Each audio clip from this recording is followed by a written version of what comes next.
guys, welcome back to the Relai Bitcoin Podcast with an amazing guest. Very, very happy to have Natalie Brunell here. Hey, I mean, no one really needs an introduction from you, I think, but please give us a little bit of background and tell us, especially our European listeners, where you exactly come from. Oh, well, that's so nice. Thank you so much. I'm originally from Europe. I was born in Poland, and I moved to the United States when I was just 5 years old. So I don't remember too much about my young life in Poland, but I've heard a lot about it from my parents. And there's pictures of me traveling with them across different countries in Europe. So I'm really grateful, for the fact that I'm an immigrant and the fact that I have parents who wanted to sacrifice everything in order to try to achieve the American dream. And so they instilled me with a really, good work ethic. And I actually got to go back to Europe when I was in college. I lived in Italy for 2 years. I studied Italian and broadcast journalism. So yeah, it's always great to connect with European Bitcoiners. And you were in Amsterdam at the conference. That's where we first met, together with a lot of other cool American Bitcoiners like Greg Foss and Jeff Booth, and like everyone was there. It's very cool. So are you still traveling a lot through Europe to conferences and stuff like that? You're basically always traveling. That's at least my impression that I have when following you on Twitter. I've traveled a lot this year. I spent all of October in Europe. So I was in Amsterdam, in Edinburgh, in Bulgaria, and Lugano, Switzerland. And so that was awesome, just getting to connect with Bitcoiners everywhere. And I've spent so much time traveling because not only are there amazing conferences, even in a bear market, but I also travel and I help educate people and companies about Bitcoin, which has been really rewarding because I've always wanted to use my work to help people and be of service in some way. And I think most people share this. They want to see the world be better than the one that they, experienced, especially if they have a family and children.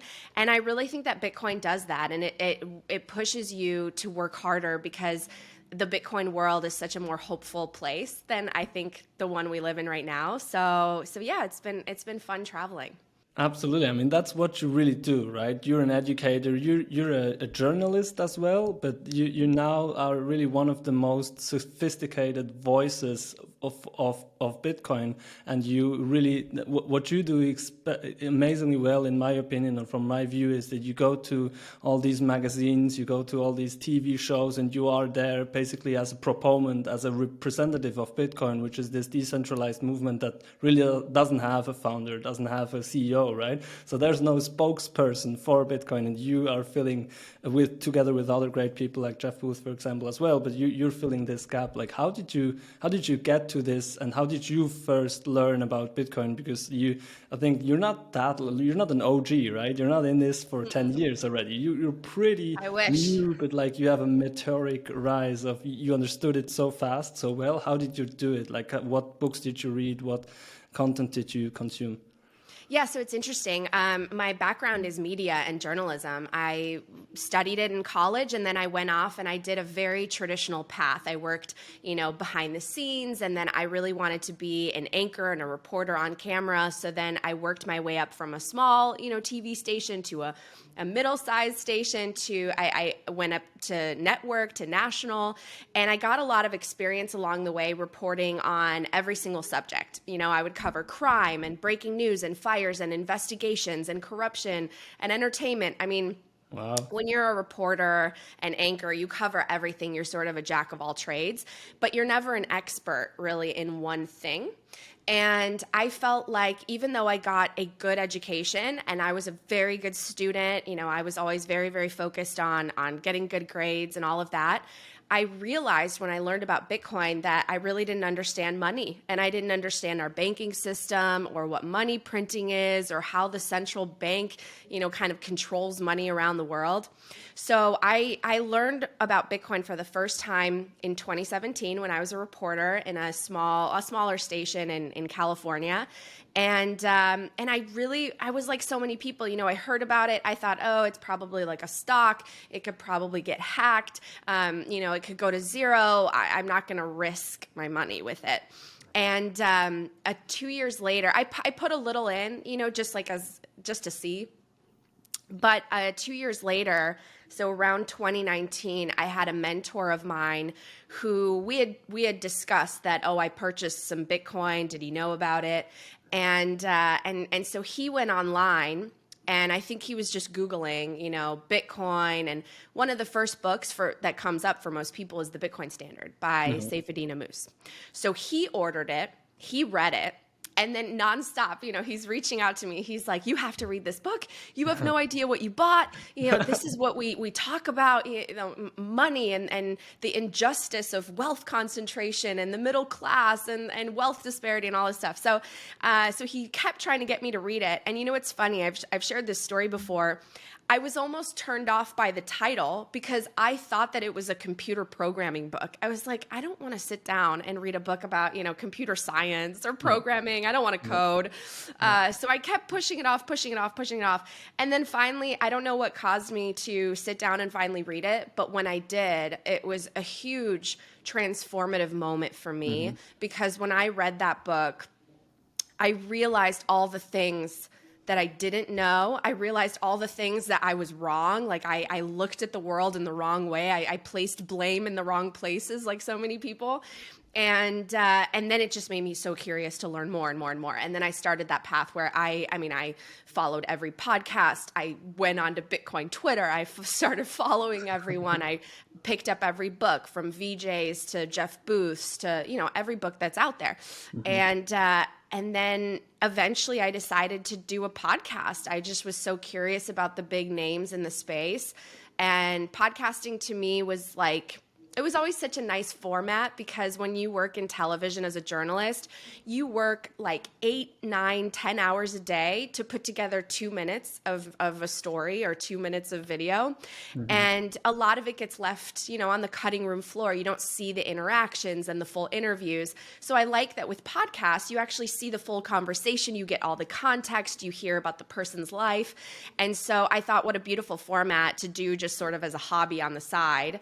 And I just wanted to know the backstories, like who is Michael Saylor? Where did he come from? Who's Lynn Alden? Who's Jeff Booth? What were their upbringings like? What were how did they build their careers and find Bitcoin? So long story short, started Coin Stories, and here I am. I left my news job to just be Bitcoin as my career.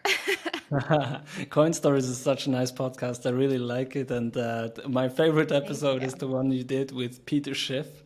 Like, I was feeling you so much there because I was like suffering with you, but he's such a hard person to talk to, no? Like, do you know him from before, or did you only talk to him in this podcast? Like, he's it's funny. When I started studying money after I learned about Bitcoin, what I thought was interesting about Peter is he understands hard money, sound money. He understands that we need less government intervention and that the central bank has really manipulated our money and the price of capital. So I read his book, The Real Crash, and I found it to be a fantastic book.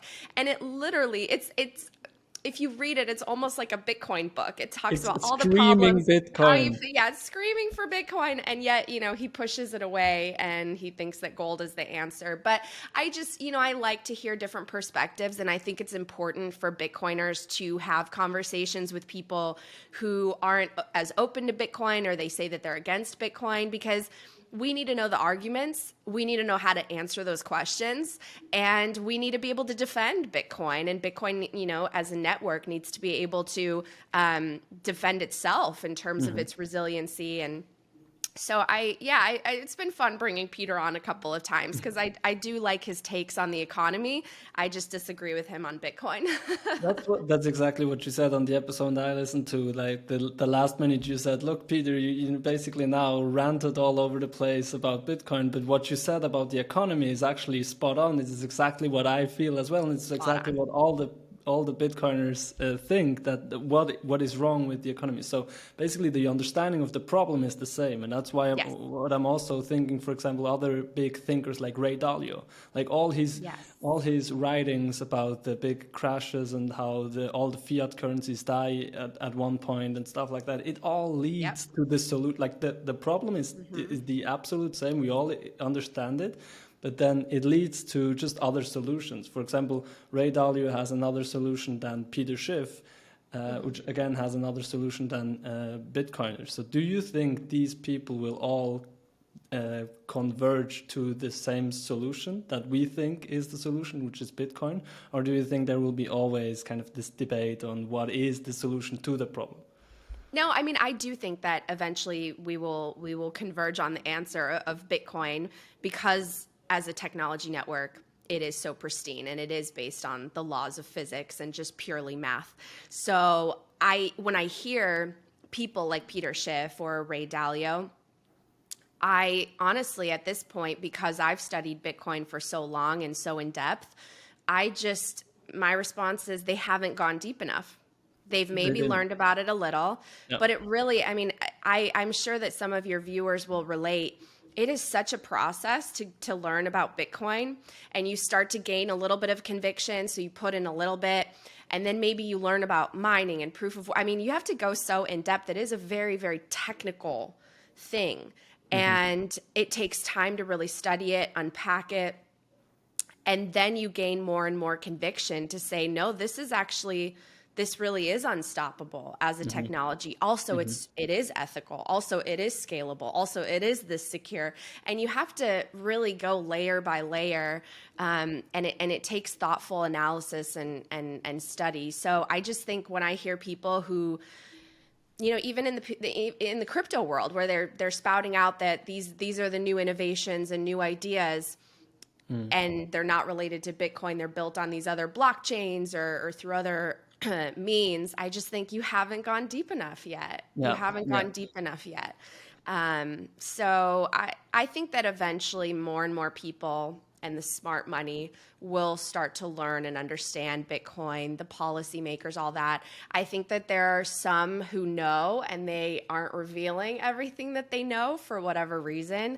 And then I think that the majority of people, it's not malice, it's more ignorance. They haven't studied, they haven't gone deep enough. And I think that's the work in progress for our community too, is to get people to understand. Hey everyone, this is Anna from Relai. I want to tell you about Relai Private. It's our exclusive service for private clients, family offices, and small and medium-sized companies looking to buy or sell large amounts of Bitcoin. As a Relai Private client, you have a full team focusing on your needs. A dedicated account manager guides you every step of the way. You also get personalized 24/7 support and gain access to exclusive reports and industry insights created by Relai. If that sounds like something you or somebody you know should check out, click the link in the description or head over to relay.app/private. Exactly, and that's what you're helping a big deal with as well. But the problem is, like, not everyone will put in the work and put in the thousands of hours that are required to really understand. But the same thing is true for the internet or you know, combustion engine cars or cars in total. Like they can drive cars, they can use iPhones, they can use computers and the internet, but they don't understand like not even 1% of it.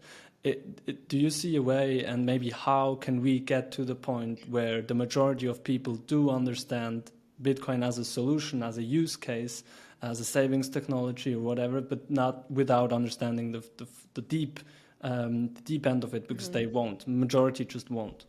Yeah, I agree with you. And I think that that's a good analogy, the idea of the combustion engine, how a car actually takes you from point A to point B.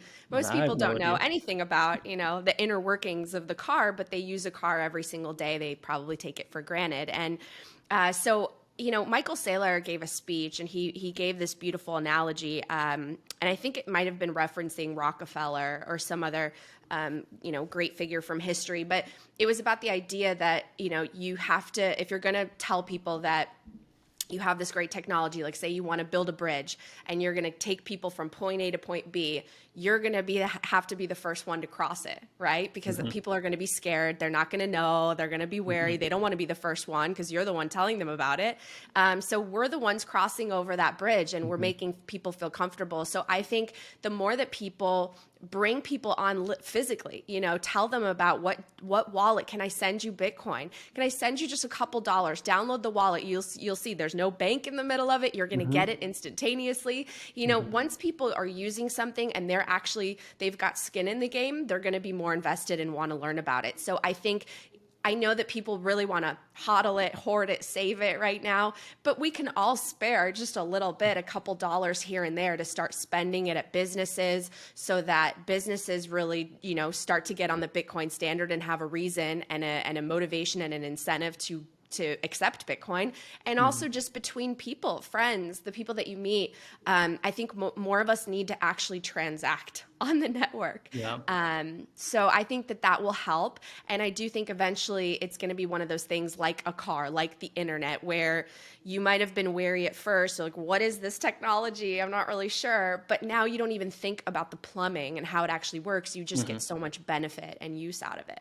Like every technology, really. Like we don't we don't really understand any technology we're using day by day. And I really like the metaphor of the analogy of the crossing the bridge, because what's interesting is whoever falls down the rabbit hole and really understands Bitcoin and crosses this bridge is not gonna get back. Like I have no friend, I don't know anyone who it's a one-way bridge, really. So and plus, there's a network effect. So there's more and more. The more people cross the bridge, the more people cross the bridge, and they stay. So it's really that there's no real way back, right? We have never had a year where we had less Bitcoin wallets or less Bitcoin components than the year before, right? And this is really a powerful dynamic that we're seeing. But still, a lot of people don't get it. And what I really liked about Saifedean's book, the Bitcoin Standard, was also my first book. I read it like 2-3 years after I came to Bitcoin first, but this was the first Bitcoin book I read as well. And what I really like is he talks, I think there's like 300 pages, and the first 200 pages he talks about money and about the problems that we have, not about Bitcoin, the solution. I feel like a lot of Bitcoiners try to put down the solution, Bitcoin, down the throats of people without telling them the problem, because the fact is most people don't understand money. Like when did you start to understand money, or what was the kind of the point where you said, well, there's clearly something wrong with this monetary system? No, I completely agree with you. That's, it's funny because I remember reading that book. Again, I thought it was going to be about something very technical, and it was the history of money, which was so fascinating because I never learned it in school. And so I was just, going through all the pages thinking, why haven't I learned this before? It's fascinating. It's fascinating to study money, something that, is the base layer of all of our activities. You can't walk out the door without spending $20 or 20 euro or whatever currency. So I thought it was fascinating, and I didn't learn about it really until Bitcoin, but I did. I'll tell you this. I had, I think, a seed planted, and I was ripe for understanding Bitcoin. I had a pain point, and that pain point was my family left Poland. My parents grew up under communism. Communism fell, and then 2 years later, we made it to the U.S. But all they knew really was communism and the lack of social mobility and economic opportunity. And they came to the U.S. specifically for economic opportunity and hope and the American dream. And I saw my parents work so hard. They never asked for any help.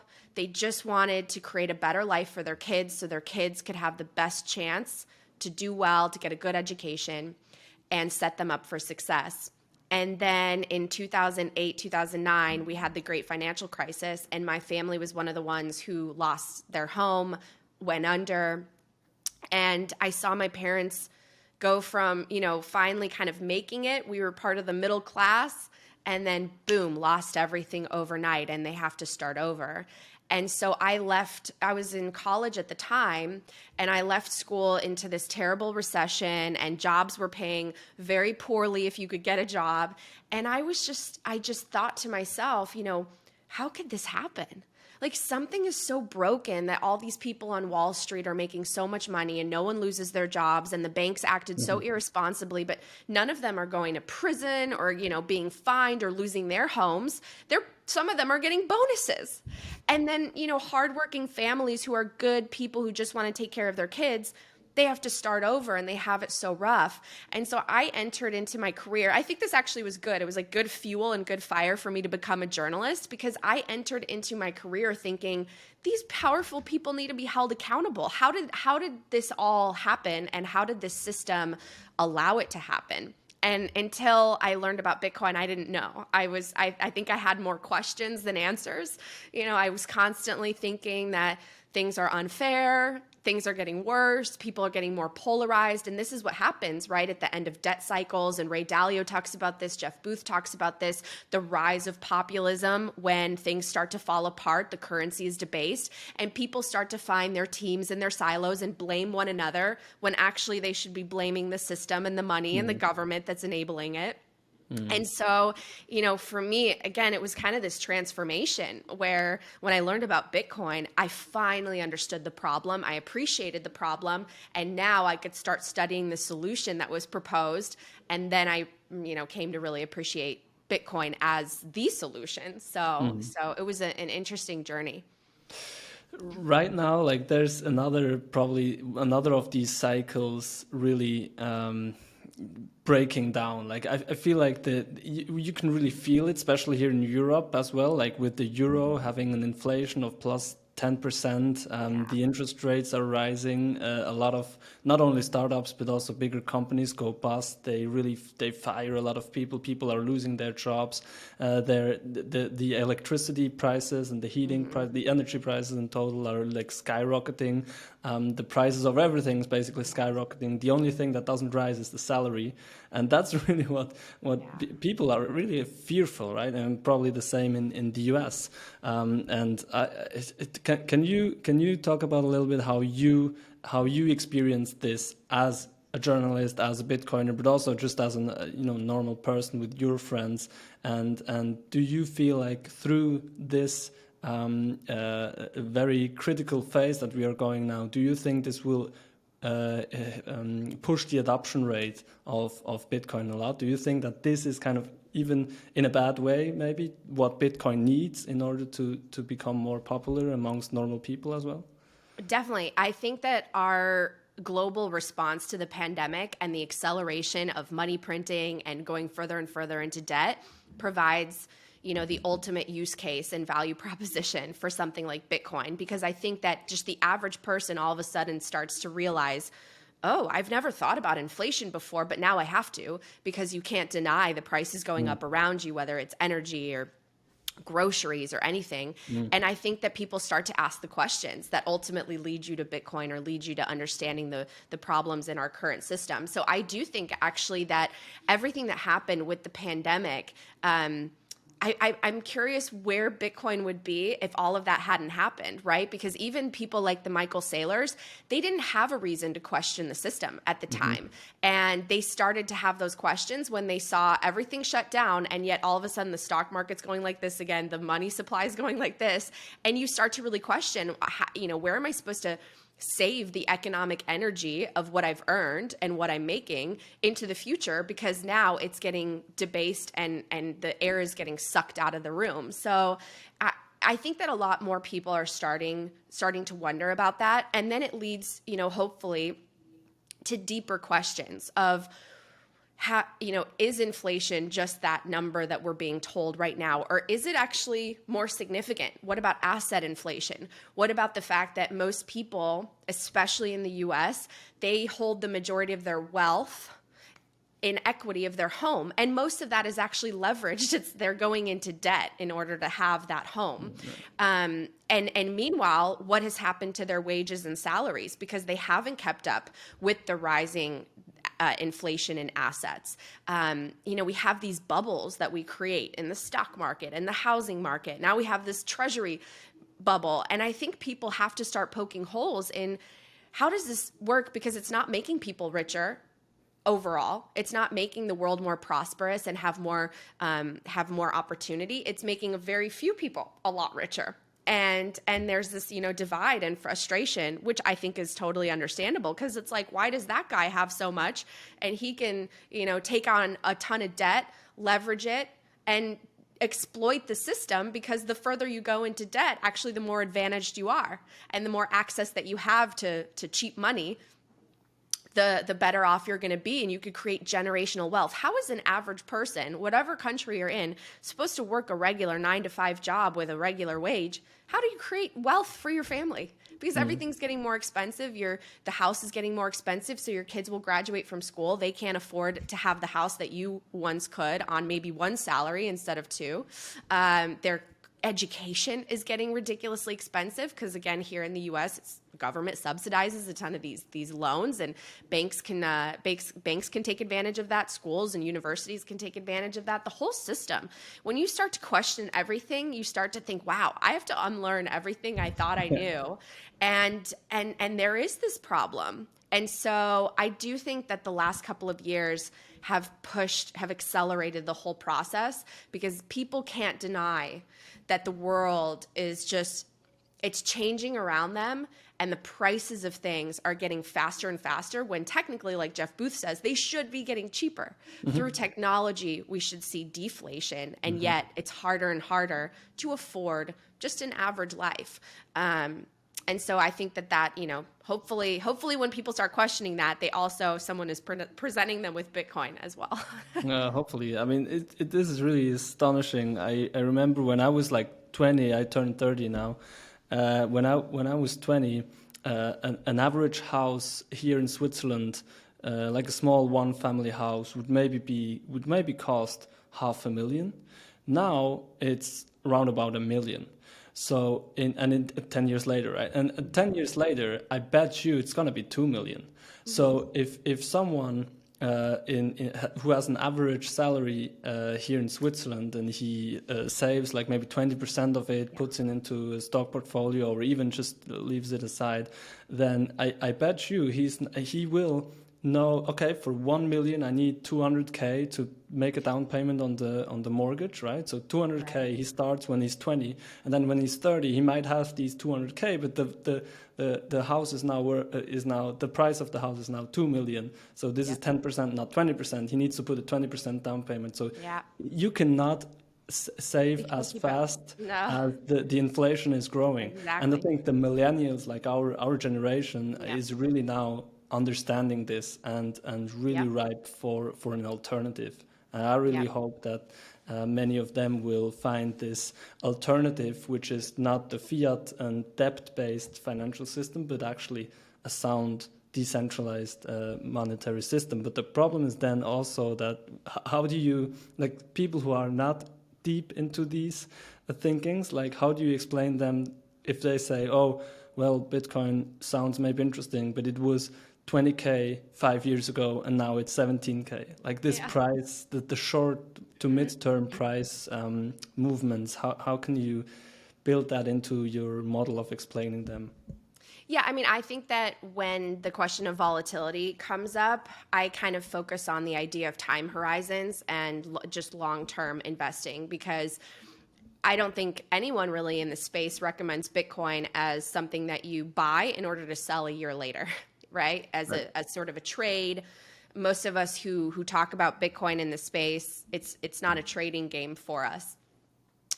So I think that you need to introduce Bitcoin as something that is akin to a 401k, a savings technology that you set it, you forget it. Maybe you monitor the price a little bit because it's interesting, right? But you don't think about that money. That's money that you set aside for your future. And if you zoom out and you look at the price performance and you look over time horizons that are, say, 2, 3, 4, 5 years, the longer that you hold, the more that you see gains.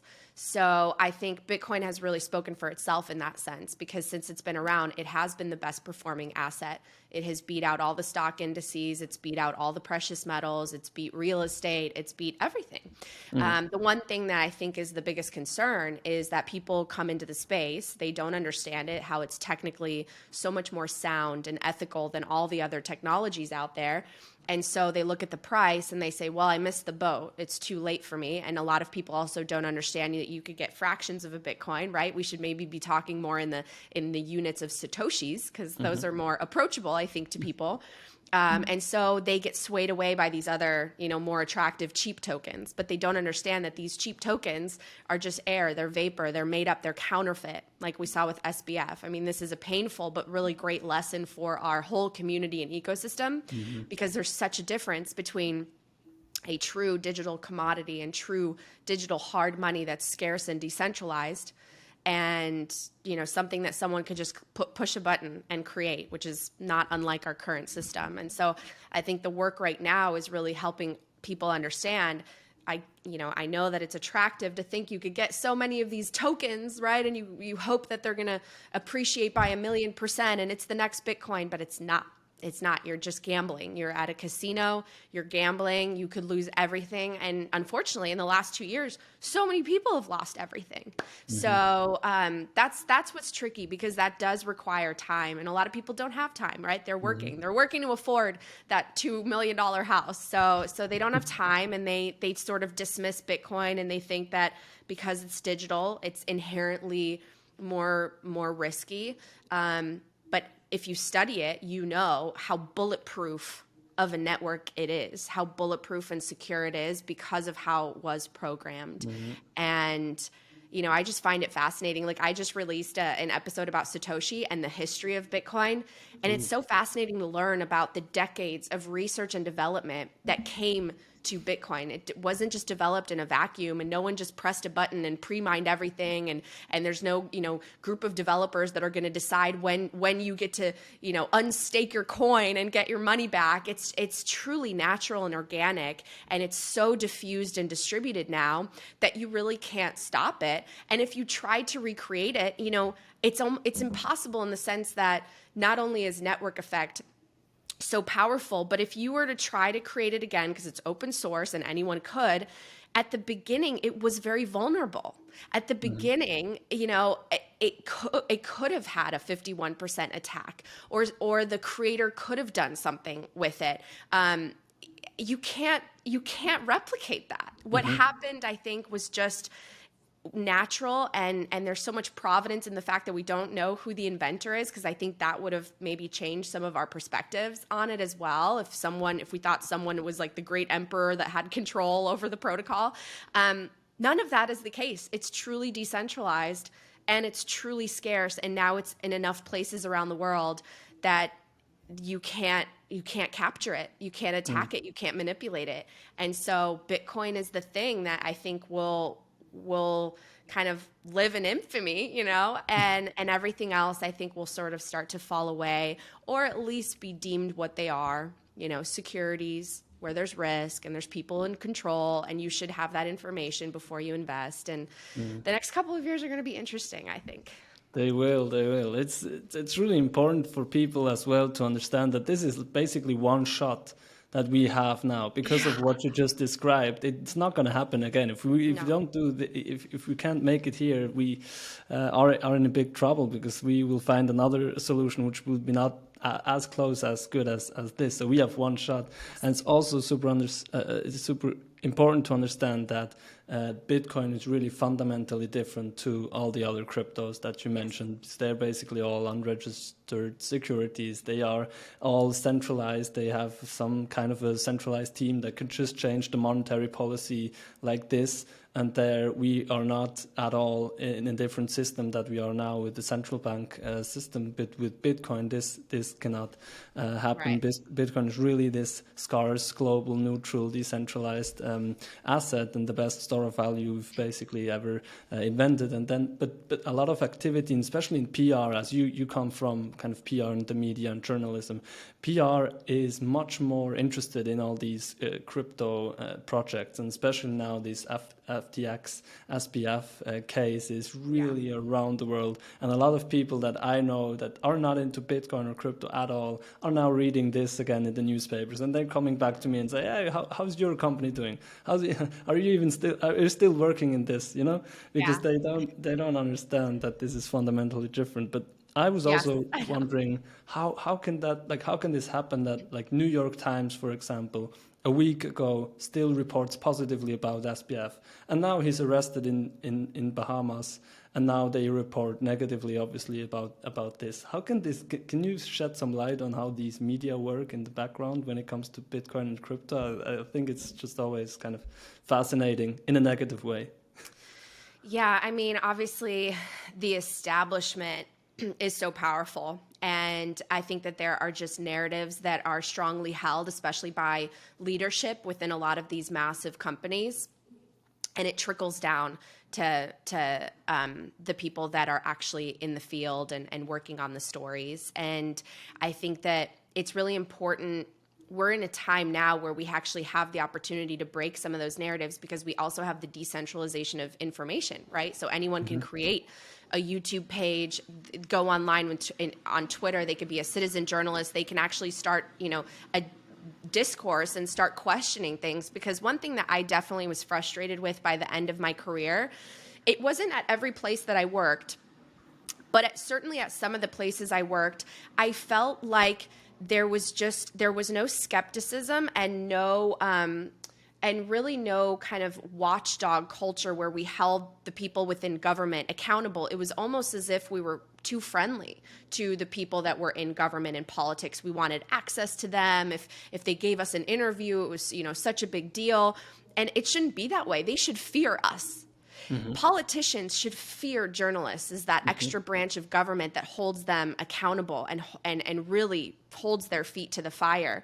And again, I started to see a shift where all of a sudden journalism at large is just reporting whatever these federal agencies are saying, whatever the CDC says, whatever the FDA says, whatever, that is seen as fact. Like that agency that institution is seen as giving you and the audience the correct information. But what about these voices, these scientists, these, people or, whistleblowers that are saying, no, that's wrong. Why don't you also consider this? Some of those voices were never even heard. They were just blocked and shut down immediately.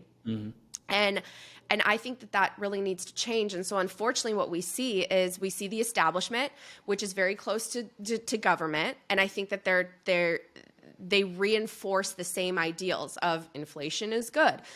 Control is better because we know what's right. We have to we also have to help people. It's funny. It's almost under the guise of being kind, right? It's like, well, we have to help these people. We have to send them money. We have to help them. We're going to create these bureaucratic agencies to help this cause and this cause. And what I would see when I was a reporter is, billions of dollars flooding into a problem like homelessness.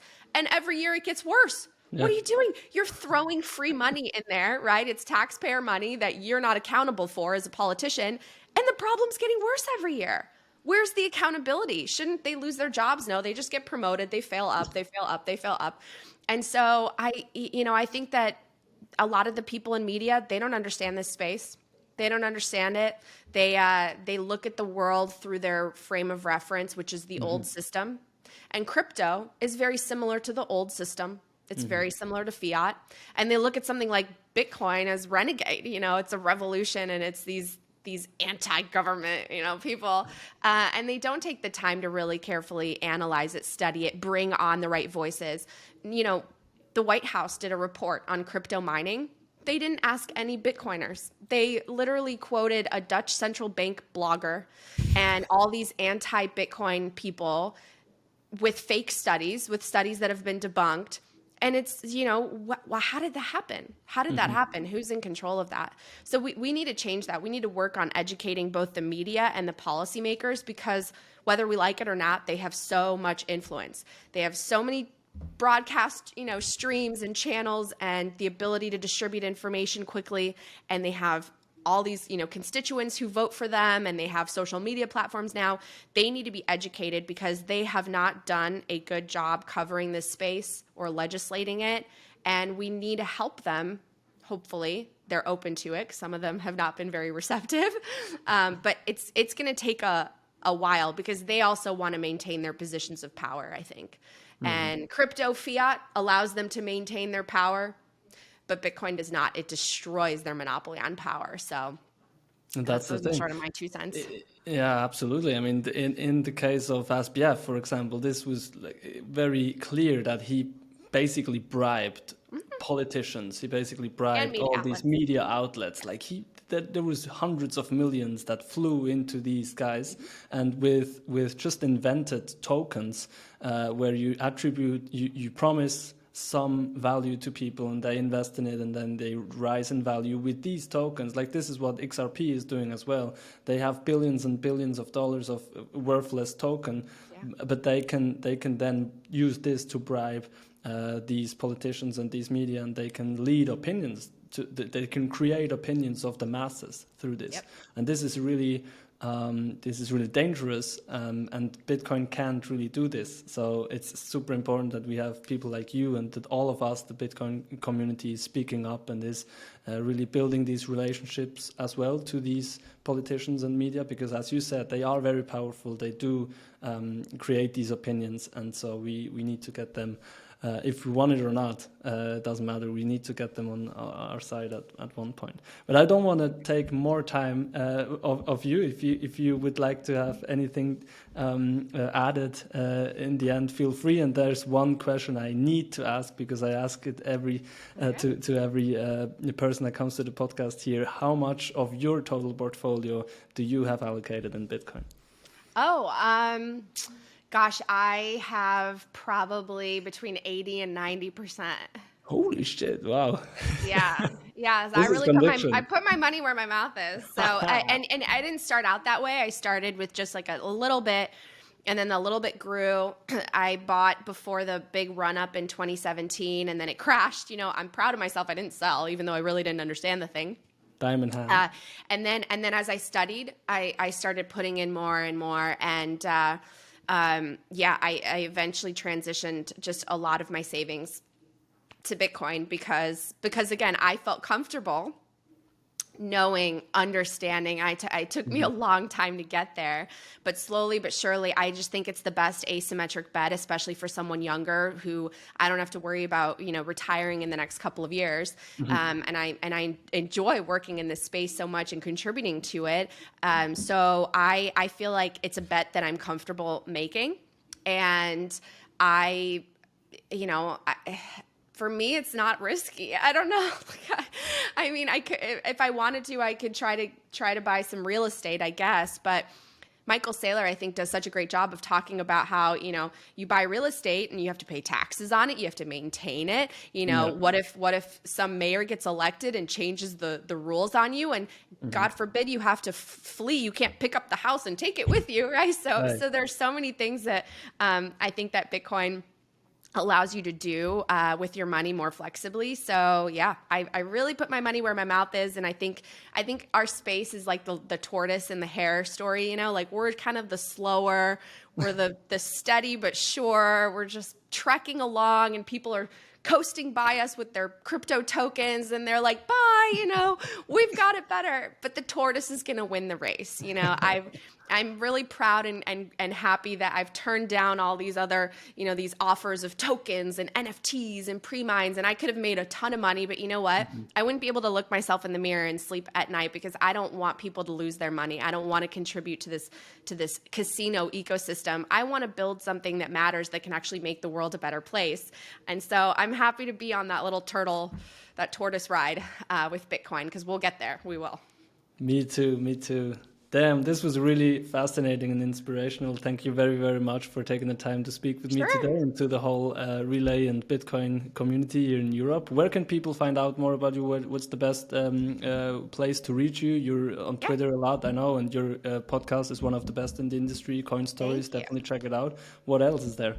Thank you. Yes. So Twitter, I'm very active at Nat Brunell. If you go to my YouTube page, I have Coin Stories there, as well as my other show, Hard Money. And I'm going to be doing some more educational content in the new year, just to help bring on some newbies in this bear market. And then I also have a website, talkingbitcoin.com, where you can, message me and all of that. So thanks so much for having me. Thank you so much. Have a great rest of your day. Talk to you soon, Natalie. Bye.